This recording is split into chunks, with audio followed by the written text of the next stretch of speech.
Well, good Friday morning to you, ladies and germs. It is once again time for the next installment of Alone.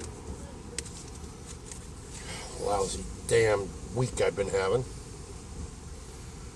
Okay, the episode starts off for day 6 with Mitch, and he's still frightened of the cougar. Right where they left off last week. Dustin, thinking it's a beautiful day, sitting on the beach watching a sea otter. Lucas is looking at the island across the stream, across the water, thinking about a boat. Alan and Sam thinking about stocking up on, Alan's thinking about stocking up on wood. Sam and Alan are thinking about hunkering down for the storm. That's what it is. Sometimes I have a hard time reading my own handwriting. It's the dyslexia. Lucas and Alan are the ones stocking up on the firewood. And Alan's talking about how he's just having a cranky day. Well, we all have those. Don't feel like the Lone Ranger. Dustin is worried about widowmakers in the storm. Maybe he's got half a brain in his head. Anybody who wouldn't be worried about widowmakers in the storm. So maybe he's got at least half a brain. Maybe more.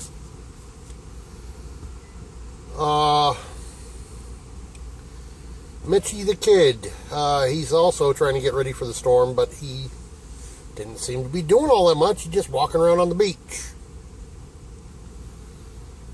Dustin was talking about how he was unsure of himself and his shelter. Then they went back to Lucas, and I didn't happen to write down what it was Lucas was doing. Then they flipped back to Dustin, and Dustin was tapping out. I guess he was afraid of the big wind. Not real certain. Sam, after the storm, is taking a walk on the beach looking for food. Found him a can full of little crabs. That didn't sound like I meant it to, but you know what I'm talking about. Then they flip back to Lucas. And he's working on his boat, making passably good progress. Now, it's not a design I would use, but if it works, more power to him.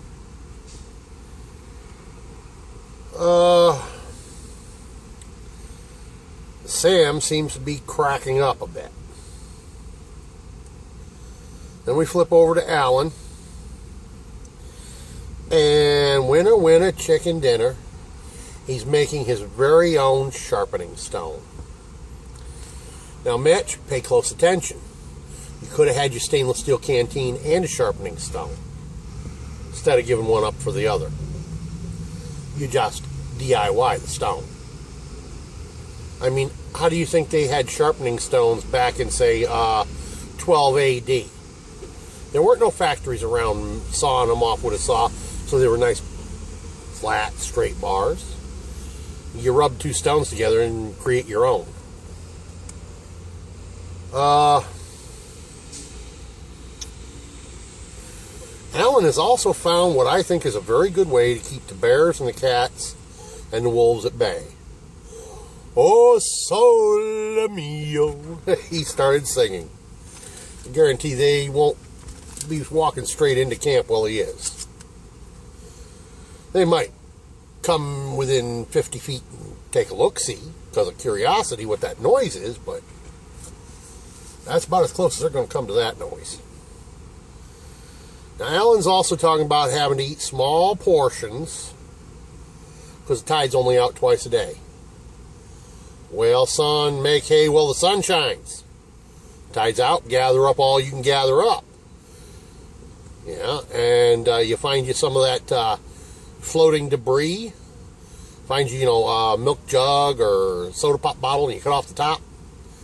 You fill it with seawater to put some mussels or limpets or whatever you can find into. That way you can keep them alive for a few hours. Then you get to have lunch. You don't have to have just 2 meals. You can have 3. All it takes a little planning. Now we're back to Mitch, and he finds himself a bear den.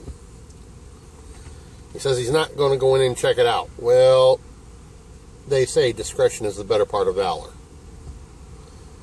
He's starting to show some smarts there, too. Don't get me wrong, I've walked right into bear den. I guess I ain't so smart. Then again, I was carrying a 30-06 at the time. Lucas puts his boat to the test. And he was smart enough to plan ahead. He laid up extra firewood next to his fire. Made sure his sleeping bag was ready and dry. And this way, if his boat sank, he could jump out, run back to camp, strip naked, jump in his sleeping bag next to the fire, and he's got firewood he can just reach out and toss on the fire until he warms back up. Because, let's be clear, ladies and gentlemen, the water temperature around Vancouver Island that time of year, you're probably talking 33, 34, 35 degrees at most.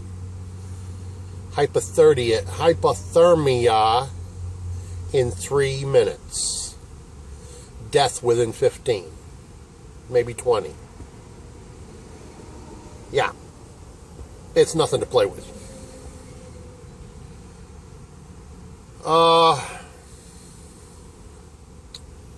Yeah. So he gets into his boat, and sure enough, it floats, and it doesn't take on water, and it doesn't leak, it doesn't sink. Well, good for him.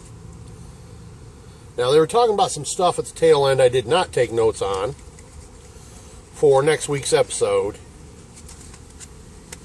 Down to 4. And if anybody's paying attention, I made a prediction last week which 3 will be your final 3. And so far, all 3 are still in the running. So, from here at Embarado Smithing and Woodcraft, this is Embarado. Peace out.